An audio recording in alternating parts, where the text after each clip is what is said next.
So now let's look at the general power rule. And again, it's very related to the chain rule.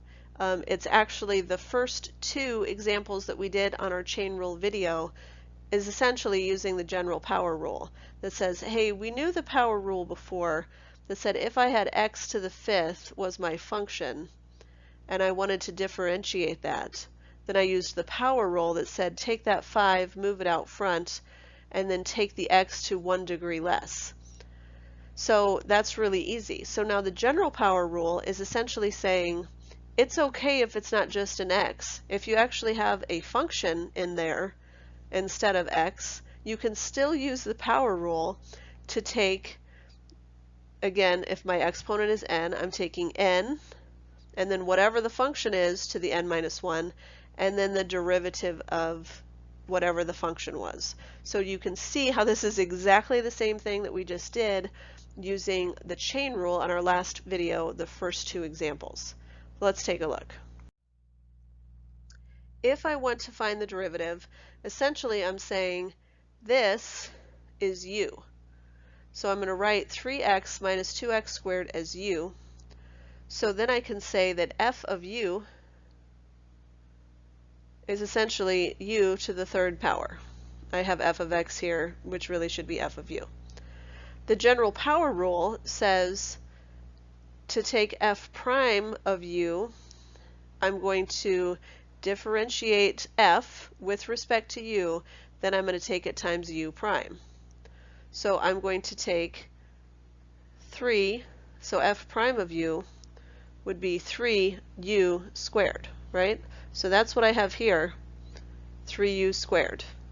But instead of u, I went ahead and did that substitution right away, which was plug what u is back in. Then I'm differentiating u. So u was all of this. So if I'm differentiating that, I would get 3 minus 4x. So that's the derivative of u. So this is my final answer. Again, notice I've shown work like 3 different ways, and that's okay because you're going to find the method that works best for you. Again, this was using u substitution. You could write it as two different functions. You can just be really good at it and know exactly how this works.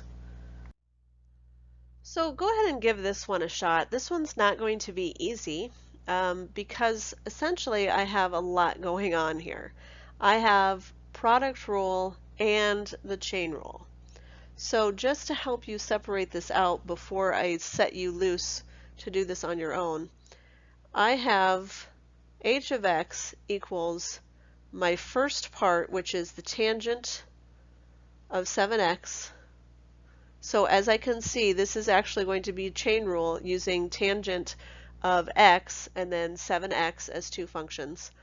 And then I'm multiplying that, so that's where that product rule comes in, times, again, I've got a function, 5x cubed plus 4 to the 8th, and we already know that's a chain rule question as well because I have a function x to the 8th, and I also have that function of 5x cubed plus 4.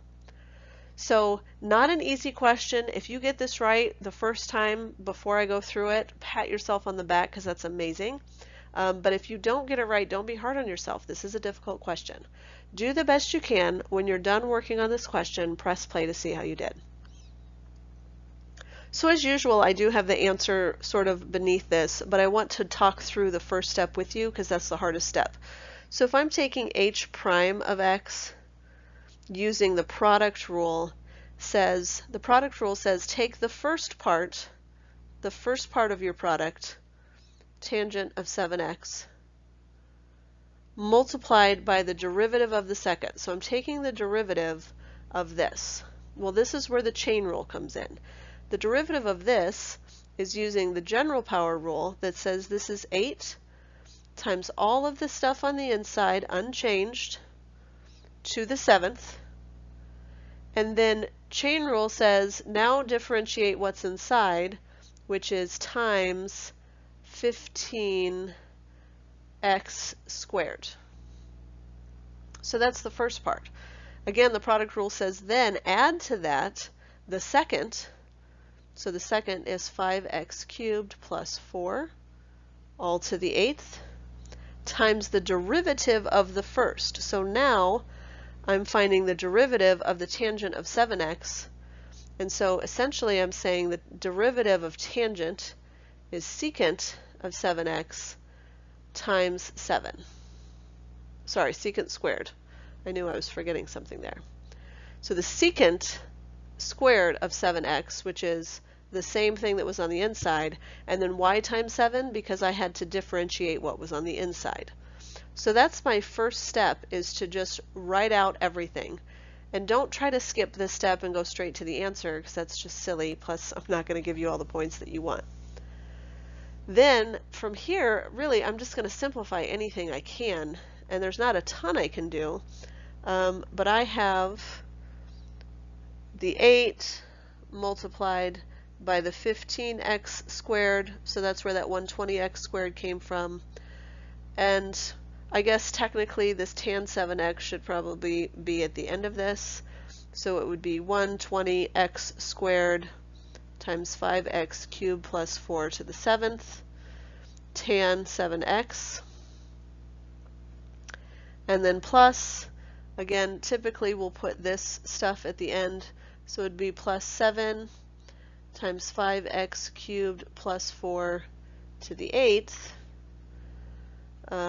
secant squared 7x is what my final answer would look like. So again, if you were able to do all of that without me going through it first, kudos to you.